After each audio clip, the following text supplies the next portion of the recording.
enfermo, sino como popularmente se dice, malo. Estado malo.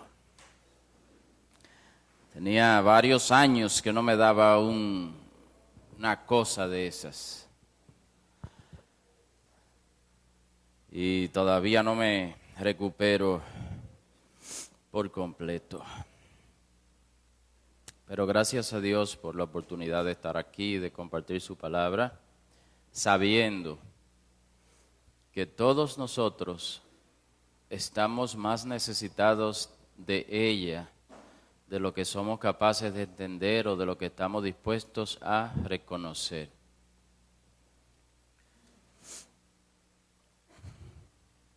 Quisiera hablar un poquito de algo que ya hace unos cuantos domingos hablé, un tema que traté, pero dándole un giro, o mejor dicho, tocando un punto que no creo haber tocado de lleno la vez pasada. Y es sobre el tema de la carne, este tema tan que abunda tanto en el Nuevo Testamento, cuando nos habla de la carne, ¿verdad?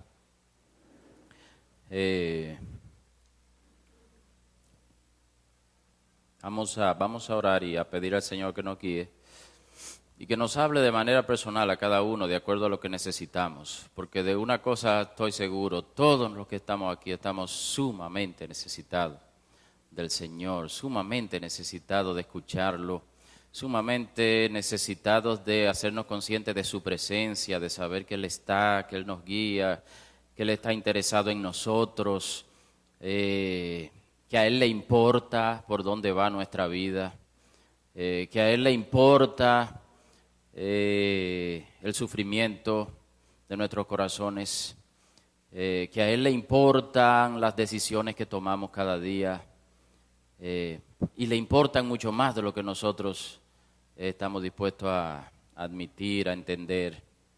Así que oremos. Padre, te damos gracias por este momento, por la alabanza, gracias por dejarnos cantar a ti, gracias por que mientras cantábamos nos hacíamos conscientes de esta gran verdad, de esta gran realidad, de que tu Espíritu Santo está en nosotros, si hemos creído en ti, Señor, si hemos entregado nuestra vida a ti. Qué gran misterio, Señor, qué cosa grande que uno no termina de aceptar o de entender o creer, que tú mismo estás dentro de nosotros, pero lo creemos por la fe, porque así tú lo has dicho. Está en tu palabra, tú lo has dicho, Señor. Y todo cuanto tú has dicho está ahí para que lo creamos, porque tú no mientes. Así, Padre, abre nuestros oídos espirituales, nuestros ojos espirituales, nuestro corazón. No deje, Señor, que nuestra atención se disperse, sino que podamos estar concentrados. Te lo pedimos en el nombre de Jesús. Amén. Decía yo unos domingos atrás que la palabra carne en el Nuevo Testamento tiene diferentes significados. Desde el más sencillo, el más natural, que tiene que ver con la sustancia que compone el cuerpo. Somos carne, somos sangre, somos huesos, pero uno de los significados más comunes en la Biblia, cuando se habla de carne, es de lo que el cuerpo está hecho, tanto el cuerpo del ser humano como el cuerpo de los animales. Así vemos cuando el apóstol Pablo está hablando de la resurrección de los muertos, de cómo el cuerpo resucitado es diferente al cuerpo natural que tenemos ahora, y una ilustración que él usa para que los oyentes entiendan él dice, porque una es la carne nuestra, otra es la carne de las bestias, o sea, de los animales, de los cuadrúpedos, etcétera. Otra es la carne de las aves, otra es la carne de los peces. Ahí carne se está sencillamente usando. No se está usando en un sentido moral, solamente como algo material, lo que compone el cuerpo de las criaturas, ¿verdad? la carne. Pero también vemos que en algunas ocasiones, cuando en la palabra de Dios se habla de carne, está hablando de la parte más débil, precisamente de esa naturaleza nuestra, de la naturaleza humana. Cuando el Señor estaba con estos discípulos allí en Getsemaní, que les dice, oren conmigo, velen conmigo, y Él los encuentra durmiendo. Las palabras de Jesús, ¿verdad?, de reproche a ellos: no han podido velar conmigo ni una hora. Pues velen y oren, porque el espíritu está dispuesto, pero la carne es débil. Ahí no necesariamente, creo yo, está hablando de la carne en un sentido pecaminoso, sino en un sentido de debilidad. Nosotros, independientemente de que pequemos o no pequemos, nos cansamos, nos enfermamos, etcétera, etcétera. Hay una debilidad en nosotros que nos sale al encuentro a cada paso. Muchas veces hay que hacer un esfuerzo tremendo para lograr cualquier cosa, porque la carne es débil, porque nuestra naturaleza, y creo ciertamente que el pecado ha empeorado eso, pero hay una debilidad en nosotros, hay una debilidad que no tienen los ángeles, por decirlo de alguna manera. No se podría decir que un ángel duerme, que se cansa. Me gusta mucho cómo C.S. Lewis lo pone en sus obras, en las novelas estas espaciales que él tiene, y que le dice, hay un ángel en la habitación, y hay dos seres humanos, dos de los protagonistas, y le dice uno al amigo, le dice, él está esperando ahí en la habitación, ¿verdad? Dice, bueno, él no diría que está esperando, él sencillamente está ahí, porque la espera es algo que se asocia con algo, con lo humano, con una debilidad, con un cansancio, con un ya todavía, y cuándo va a ser, etcétera. Entonces, bueno, yo no diría que él está realmente esperando, hay cosas que él no las experimenta como nosotros. Entonces, la debilidad de la carne, ¿verdad? Nadie se libra de ella. Es cuestión, es un asunto diario, y también para cosas más grandes es cuestión de tiempo para que la experimentemos. Vamos a morir todos si el Señor no viene antes. Entonces, ahí está la debilidad de la carne. Pero hay otro sentido en que creo yo que es el significado más importante de la carne en la Biblia, y tiene que ver con el ser humano no regenerado, con el ser humano, con el hombre o la mujer que no han sido alcanzados por la gracia de Cristo, que no tienen en sí mismos el Espíritu Santo viviendo, que les ha regenerado, que les ha salvado, que les ha perdonado.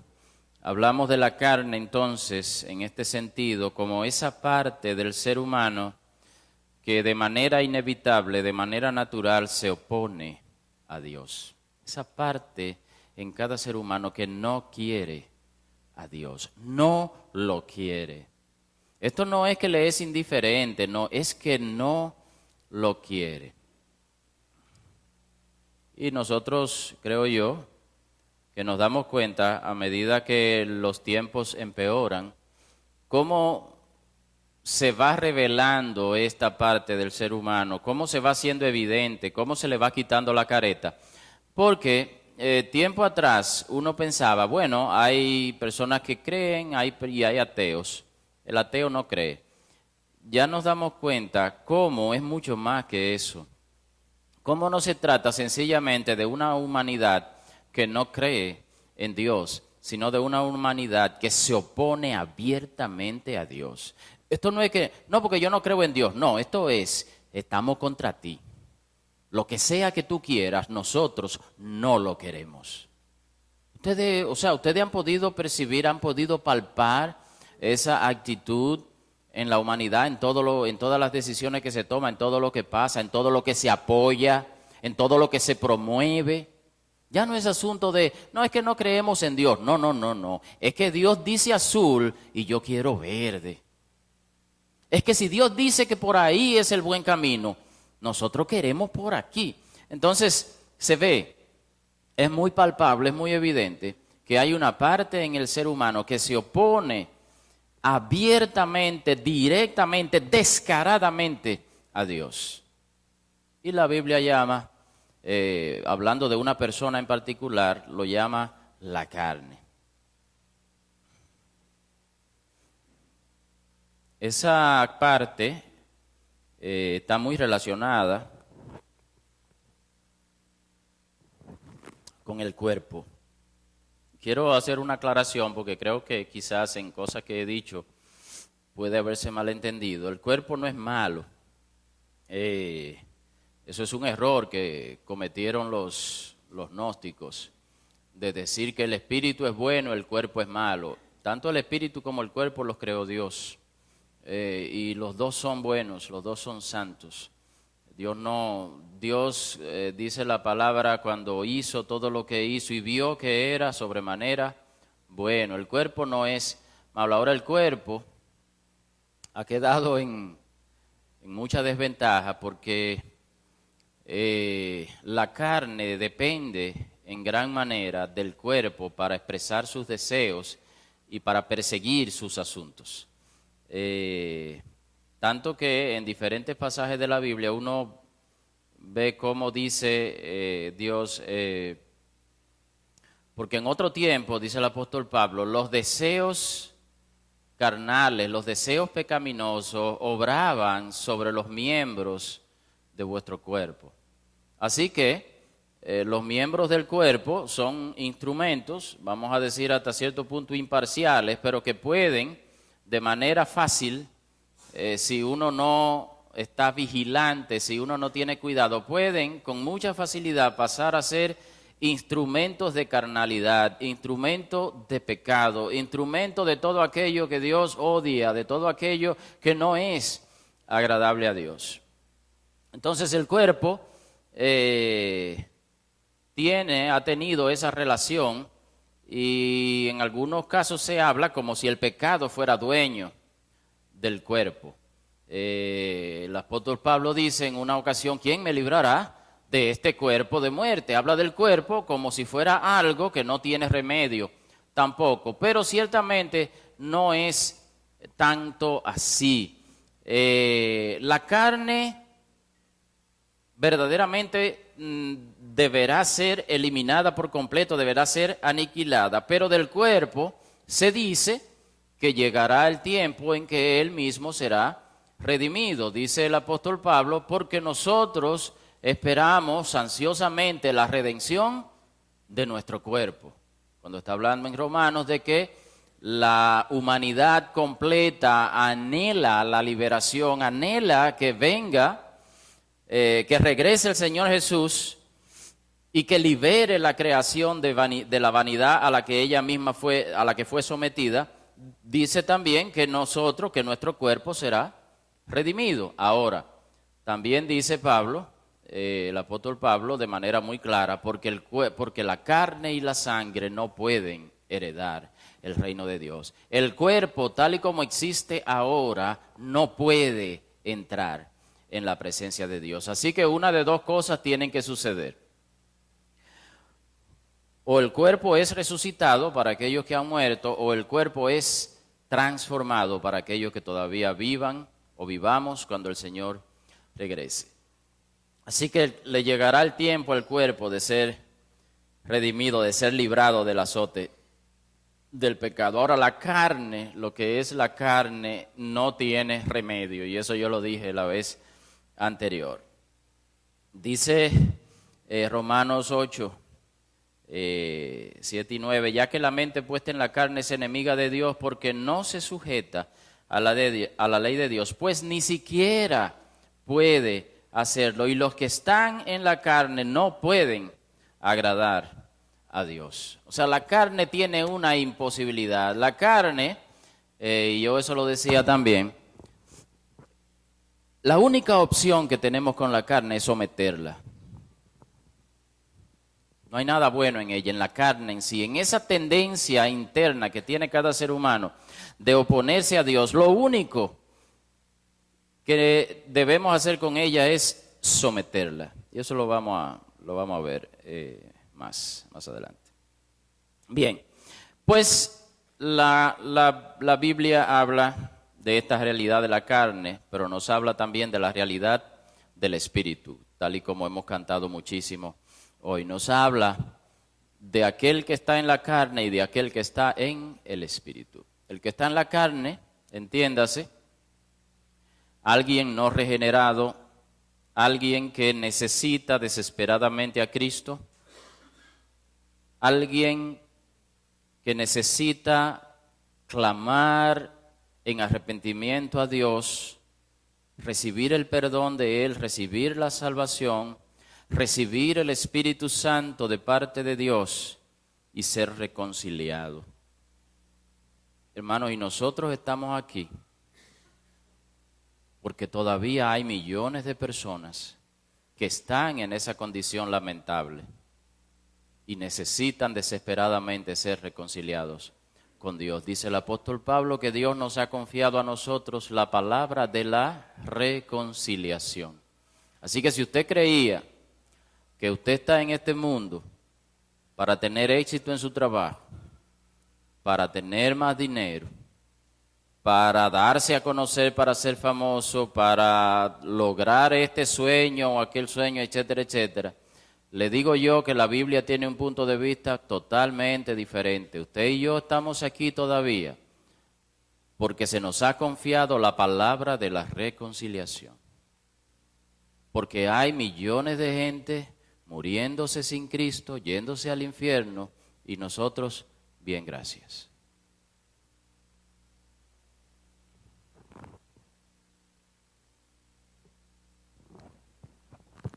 Eso es lamentable, eso es triste, eso rompe el corazón.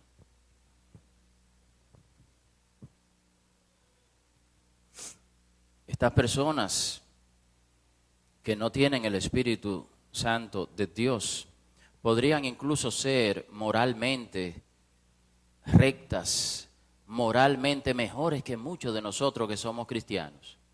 Pero dice la Biblia que no pueden agradar a Dios. No hay manera de que puedan agradar a Dios. No pueden. Por mucho que quieran, por mucho que traten, por mucho que lo intenten, no pueden.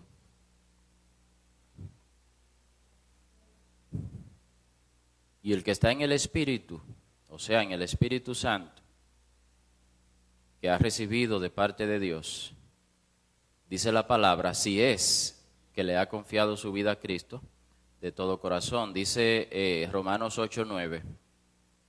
Sin embargo, hablándole a los creyentes, el apóstol Pablo, vosotros no estáis en la carne, sino en el Espíritu. Y ponga mucha atención aquí, hermanos, porque yo creo que todos nosotros tenemos la responsabilidad delante de Dios y delante de nosotros mismos, y somos responsables para con nuestra propia alma de examinarnos si estamos en la fe de Jesucristo, si el Evangelio es una realidad para nosotros.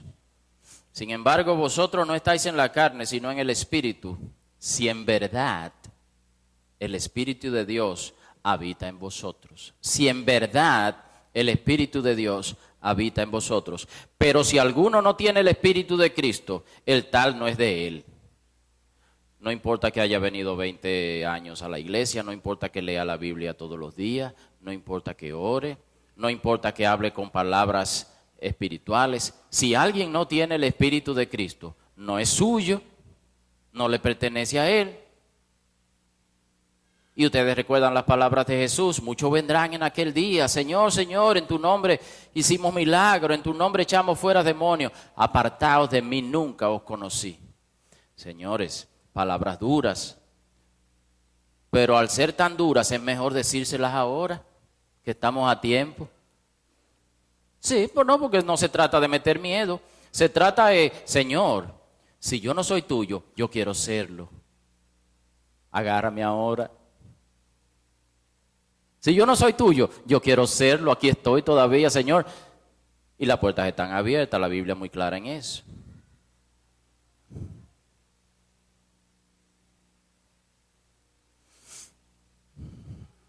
Ahora tenemos estos dos tipos de personas, ¿verdad? Personas que están en la carne, personas que no tienen ninguna posibilidad en sí mismas, personas que tienen que arrepentirse, personas que tienen que creer en el Señor Jesucristo como su Salvador. Y tenemos personas que ya, espero yo, la mayoría aquí, hemos creído, le hemos entregado nuestra vida al Señor, el Señor ha puesto su Espíritu en nosotros, estamos en el Espíritu. Ahora, en el creyente, en el que ya ha recibido el Espíritu de Dios, se da una situación curiosa. Y eso me hace ir entrando un poquito en materia.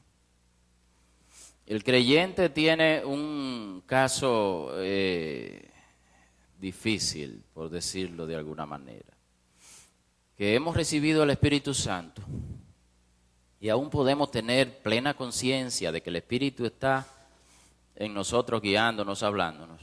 Y a la vez, la seguridad y la plena conciencia de que la carne todavía es un hecho en nosotros. Esto es una contradicción grande, pero es muy real, está ahí. La carne todavía obra en el creyente, todavía está ahí, todavía está molestando, todavía no se da por vencida, todavía quiere tener la palabra. Todavía ella quiere decidir y decir por dónde es que uno tiene que ir. Y hay que estar muy consciente de esto, hermano. En el creyente se da esta dualidad. Se dan estas dos realidades. Y Gálatas lo dice de una manera, creo yo, clarísima. Gálatas 5:17. Recuerden que Pablo está hablando con creyentes, está hablando con cristianos. Dice, porque el deseo de la carne es contra el Espíritu, Espíritu con E mayúscula, el Espíritu Santo. Porque el deseo de la carne es contra el Espíritu y el del Espíritu es contra la carne. Pues estos se oponen el uno al otro de manera que no podéis hacer lo que deseáis. Entendiéndose que deseamos lo que Dios quiere, que deseamos estar cerca de Dios, que deseamos hacer lo que le agrada a Dios. Bueno, pues dice que la carne continuamente se opone a que nosotros hagamos las cosas que agradan a Dios. Y hay que estar consciente de esta lucha. Y eso me permite entrar en el punto, creo yo, central de lo que yo quisiera decir, que no es mucho, pero que no toqué, creo, en la vez anterior. Que es curioso, hermanos, cada vez que uno se plantea algún asunto importante de la Escritura que tiene que ver con nosotros, que tiene que ver con nuestra vida, que es inevitable y siempre nos sale al encuentro la presencia y la importancia de la responsabilidad humana en los asuntos. Me explico.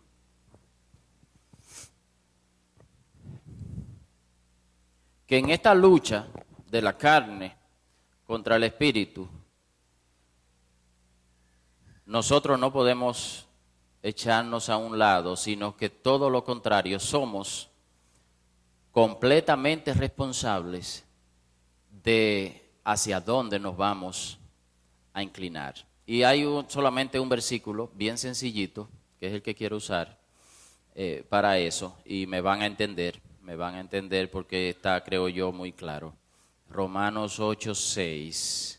6, sí. Dice, porque la mente puesta en la carne es muerte, pero la mente puesta en el Espíritu es vida y paz. ¿Se dan cuenta de la manera en que está expresado? La mente puesta, la mente tuya y la mente mía, claro está. Entonces, como siempre, terminamos en este asunto de nuestras decisiones, de qué vamos a hacer con nuestra vida, con nuestros pensamientos, con nuestras energías. Porque la mente puesta Y yo creo que se entiende bastante bien. Cuando dice puesta, está hablando de una acción. ¿Sí o no? Porque, o sea, cuando algo es puesto, alguien lo pone. Y si se trata de tu mente, ¿quién la pone? Tú. Tú decides dónde la vas a poner, si en una cosa o en la otra. Entonces dice, porque la mente puesta en la carne es muerte, pero la mente puesta en el espíritu es vida y paz. Y como he dicho yo en muchas ocasiones, siempre que Dios nos pone nos hace una advertencia de este tipo, de que es decisión nuestra hacer una cosa o la otra, es porque perfectamente es posible que tomemos una decisión o la otra. Me explico, hermanos. Porque usted va a encontrar por ahí hermanos o cristianos que dicen, no, es imposible que el cristiano sea carnal. Es imposible, no, el cristiano no peca, no, el cristiano no se deja nunca llevar por la carne. ¿Me entienden? ¿Por dónde voy? ¿Se escucha o no se escucha? No estoy criticándolos, estoy diciendo que hay hermanos con este punto de vista y debemos estar conscientes de eso. Ahora, yo digo, cuando el apóstol Pablo está tratando los problemas de la iglesia en Corinto, más de una vez le dice a los hermanos, porque ustedes son carnales. No le está diciendo, ustedes son impíos, no, ustedes no tienen a Cristo. No, él está hablando, hermano, y le dice, porque ustedes son carnales. Entonces, para mí es importante estar consciente de que siendo cristiano uno puede tomar un camino, uno puede enfocar la mente de una manera bastante carnal.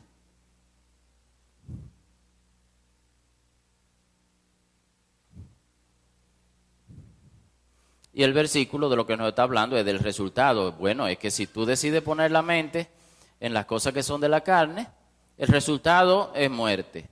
Pero si tú decides poner la mente en las cosas que son del Espíritu de Dios, el resultado es vida y paz. ¿Y quién no quiere vida y paz? Pero hay un precio. Hay una decisión diaria que tomar.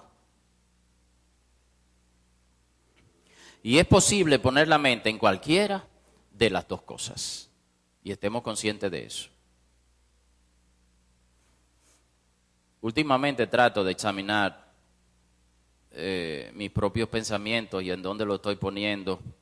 Y me sorprende, hermanos, me sorprende.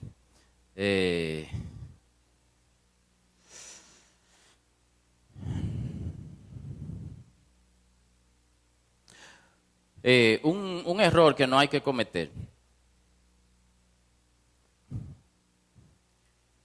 En algunas ocasiones, los que escribieron el Nuevo Testamento, para ilustrar un punto, nos dicen, porque evidentes son las obras de la carne, que son adulterio, fornicación, orgías, borracheras, pleitos, mentiras, etcétera, etcétera.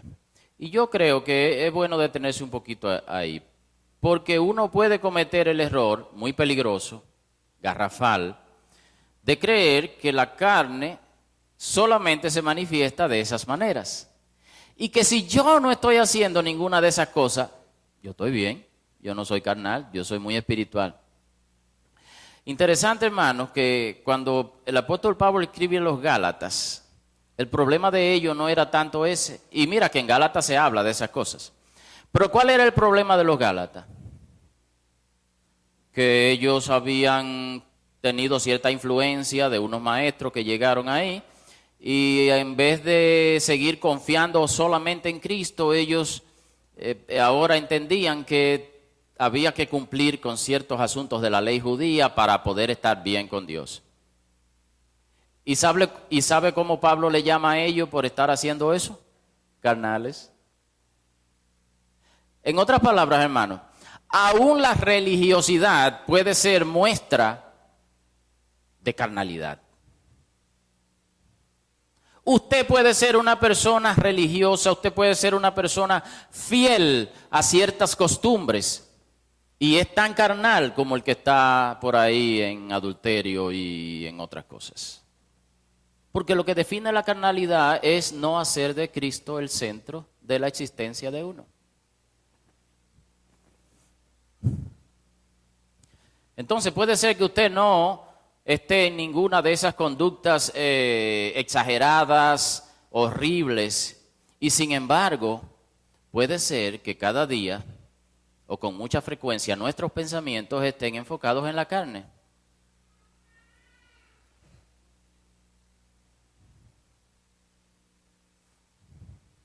Y dependiendo de dónde esté nuestra mente enfocada, así será el resultado de nuestra vida.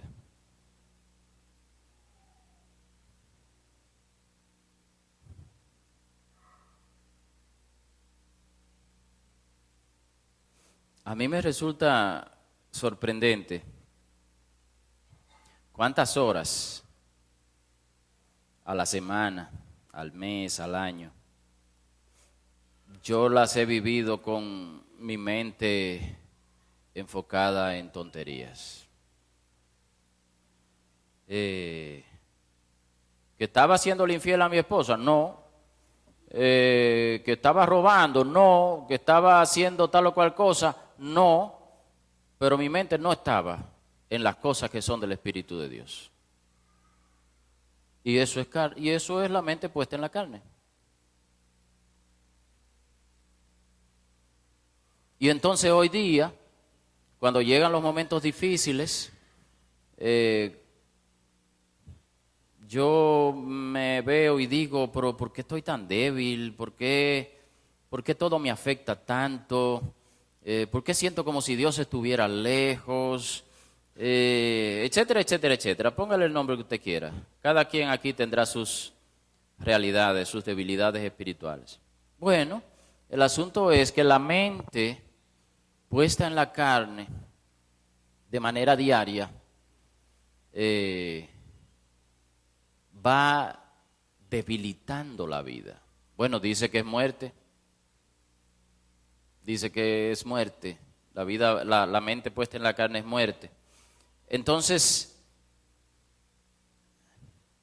no estamos hablando, si tú eres creyente, si yo soy creyente, no estamos hablando de la muerte, no estamos hablando de condenación. Pero la muerte tiene tantos rostros. Recuerden, hermanos, que no se trata sencillamente de salir a salvo de aquí. Se trata de que si Dios nos ha dejado aquí, nos ha dejado porque quiere darnos una vida abundante, porque quiere que esa vida se difunda hacia los que están a nuestro alrededor, porque quiere que seamos bendición para otra. Ahora, si nuestra mente como creyentes está continuamente, está diariamente, está frecuentemente puesta en los asuntos que son de la carne y no puesta en los asuntos que son del Espíritu de Dios, ¿qué se puede esperar? Sino que vayamos muriendo, espiritualmente hablando. Que nuestra vida se vaya haciendo poco a poco más y más inefectiva, ineficaz para los propósitos de Dios.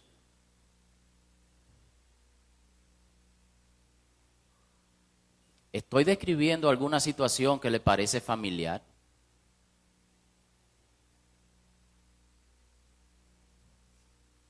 Muy familiar.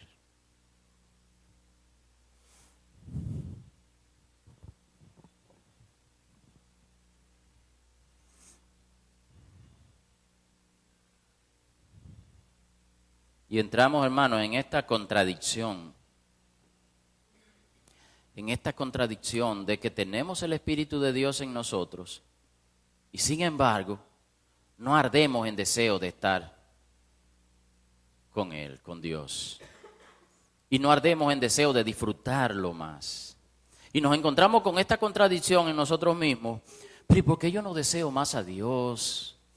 Pero ¿y por qué a mí me cuesta tanto trabajo estar un ratico con Él? ¿Pero por qué la palabra no me apasiona? ¿Pero por qué el tema de mis conversaciones con mis hermanos, con mis amigos, con mis compañeros de trabajo son cosas tan ligeras y tan superficiales? ¿Verdad? Uno entonces empieza a hacerse esa pregunta y son preguntas legítimas que hay que hacerse. ¿Pero por qué? Porque la mente puesta en la carne es muerte y va minando nuestra vida y nos va robando nuestra vida. Porque si Satanás ya no te puede condenar, si no te puede si no te puede llevar al infierno, pues él va a estar bastante feliz, bastante contento con que tú no sigas expandiendo la obra que Dios comenzó contigo. Él va a estar feliz.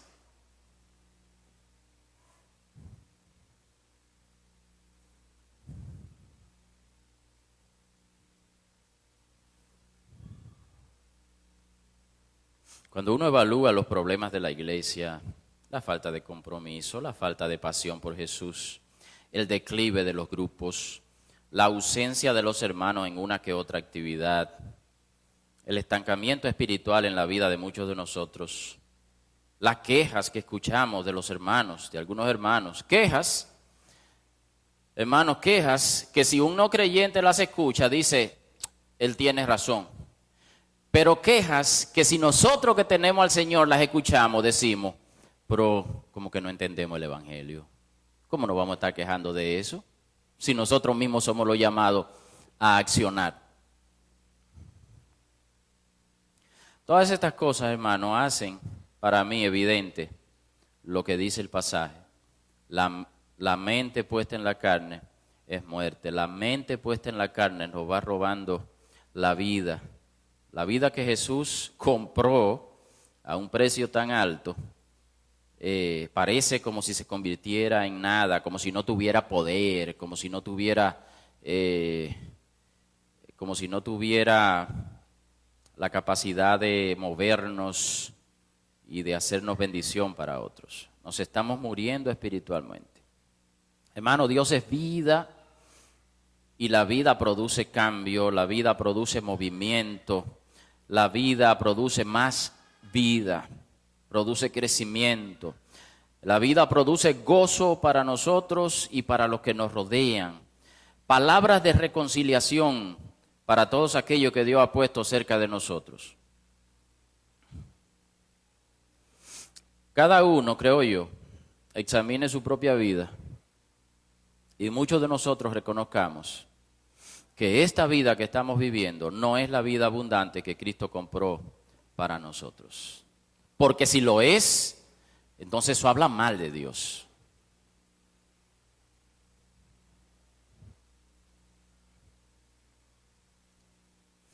Hermanos, triste, hermanos, pero ilustra bastante lo que yo estoy hablando también. Hermanos, hay hermanos entre nosotros que necesitan, igual que usted y que yo y quizás más, que necesitan escuchar lo que estamos diciendo hoy aquí y no están aquí. ¿Usted quiere un ejemplo? ¿Usted quiere un mejor ejemplo que ese? ¿Dónde están sus mentes? ¿Dónde están sus pensamientos? ¿En qué andan? ¿Debe preocuparnos eso a nosotros? Debe preocuparnos, no debe dejarnos tranquilos. ¿Dónde están esos hermanos que deberían estar aquí escuchando eso? Porque Dios quiere que lo escuchen. Y peor aún, y ojalá no sea el caso, pero peor aún sería tener hermanos aquí, presentes, y tener su mente dispersa, tener su mente en otra cosa. Ojalá que no, pero yo sé que se da.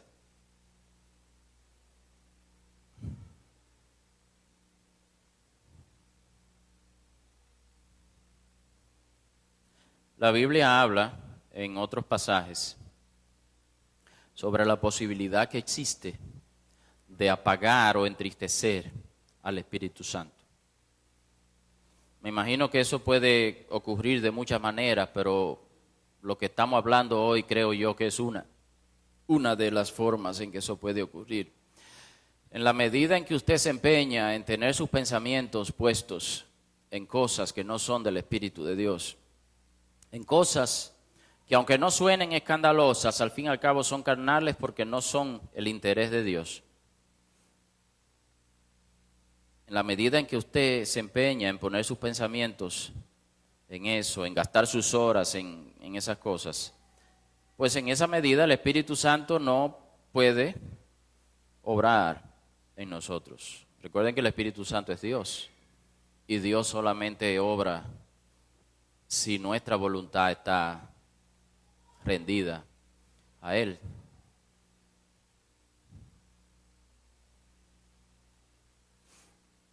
Qué gran privilegio, hermanos. Un privilegio que no admite palabras. Que nosotros, los que hemos creído en el Señor Jesús, seamos casa del Espíritu Santo. Que Dios mismo esté dentro de nosotros guiándonos, poniendo deseos rectos, buenos, agradables en nosotros. Eso es asombroso, eso es un misterio, nosotros nos hemos acostumbrado a decirlo porque ciertamente está en la palabra, Dios lo dice, yo he puesto mi espíritu en ustedes y estamos llamados a creerlo y a agarrarnos de eso. Pero si usted lo ve de verdad, si usted lo ve fríamente, es un misterio, eso es algo insólito. ¿Y cómo nos hemos acostumbrado? Sí, yo tengo el Espíritu Santo. Sí, claro, Dios está en mí, Dios va conmigo. Sí, dentro, sí, no, ya, eso es así ahora. Ahora es así. En el Antiguo Testamento era diferente, pero ahora ya Dios está en nosotros. Eso es algo insólito, eso no tiene, eso es algo que prácticamente no admite palabras. Un verdadero misterio, pero es verdad.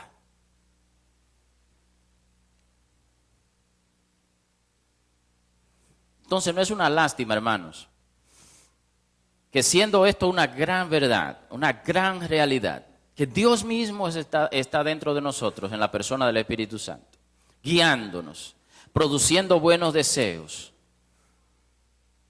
dirigiéndonos. No es una pena, no es una tragedia, no es un desperdicio mayúsculo, hermanos, que nuestros pensamientos no estén puestos en Él. No es un desperdicio enorme que teniendo este misterio viviendo dentro de nosotros, nuestros pensamientos estén dispersos en cosas que a Él no le agradan.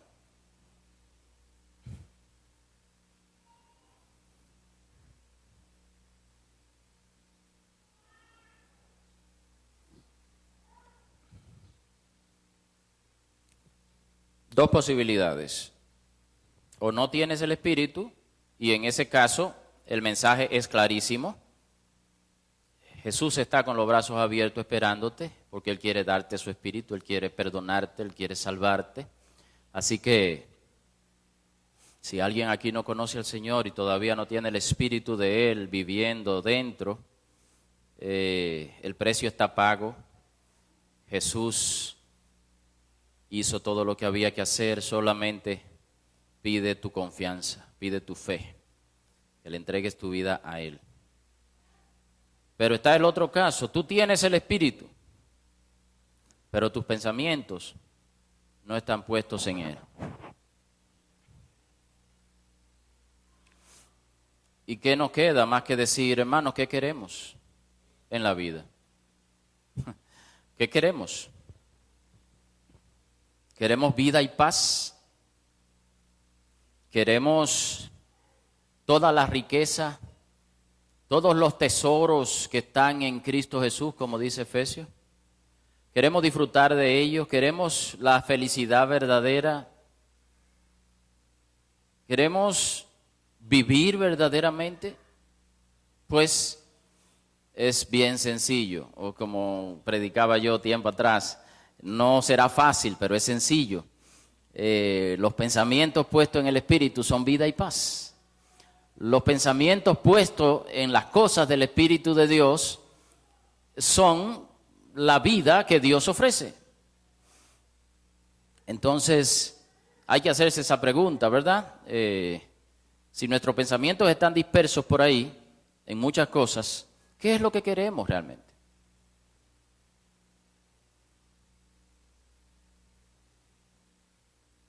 Bien, vamos a orar. Padre, te damos gracias. Tu palabra es como una espada de dos filos para mí. Cuánto te necesito, cuánto te quiero a mi lado, cuánto me arrepiento, Señor, de desperdiciar mi tiempo, que es tu tiempo, el tiempo que tú me has dado, Señor, el tiempo que tú me has prestado a mí para que yo te busque. Tú me has concedido la vida para que yo te busque. El tiempo que me has dado es para que yo me ocupe en ti, para que yo me ocupe, para que yo ponga mis pensamientos, para que yo ponga mi mente en ti. Oh Señor, no me dejes desperdiciarlo, no me dejes desperdiciarlo. Y no permita que ningún hijo tuyo aquí desperdicie su vida, Señor. Que ningún hijo tuyo aquí desperdicie sus energías, sus pensamientos. Ten misericordia, Señor. Tú nos conoces, tú sabes que somos polvo. Déjanos glorificarte, déjanos vivir para hacer bendición, para llevar la palabra de la reconciliación, para ser útiles a ti, Señor. Y al fin y al cabo, sabemos que haciendo todo esto, seremos felices. Y eso es lo que queremos, ser felices. Así que Dios, déjanos saber que la felicidad está en ti. En el nombre de Jesús te lo pedimos. Amén.